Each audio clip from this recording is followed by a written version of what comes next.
Asia কাপে ওমানের বিপক্ষে নিজেদের প্রথম ম্যাচ খেলতে মাঠে নেমেছে পাকিস্তান ক্রিকেট দল।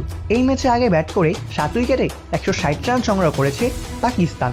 মূলত মোহাম্মদ হারিসের হাফ সেঞ্চুরিতে ভর করেই মাঝারি সংগ্রহ দাঁড় করায় পাকিস্তান। সঙ্গে মোহাম্মদ নওয়াজের 10 বলে 19 রানের একটি ক্যামিও ইনিংসও ছিল। যদিও টসে জিতে ব্যাট করতে নেমে শুরুটা ভালো হয়নি পাকিস্তানের, 0 রানেই ফিরে যান ওপেনার সাইম আয়ুব। এরপর দ্বিতীয় উইকেটে পাকিস্তানের হাল ধরেন সাহিবজাদা ফারহান ও মোহাম্মদ হারিস। এই দুজনে মিলে যোগ করেন 85 রান। যদিও এই দুজনের বিদায়ের পরে একই গতিতে রান তুলতে পারেননি পাকিস্তানের ব্যাটাররা। ফারহান 29 বলে 29 রান করে আউট হন। হারিস ফেরেন 43 বলে 66 রান নিয়ে। পরপর 2 বলে আউট হয়েছেন হারিস ও পাক অধিনায়ক সালমান আলী রাঘা। এরপর ফকর জামান এক প্রান্ত আগে রাখলেও অন্য প্রান্তে নিয়মিত বিরতিতে উইকেট হারিয়েছে পাকিস্তান। ফকর জামান অপরাজিত ছিলেন 16 বলে 23 রান করে। ওমানের হয়ে 3টি করে উইকেট নেন ফয়সাল শাহ ও আমির কালিম, আর একটি উইকেট নিয়েছেন মোহাম্মদ নাদিম।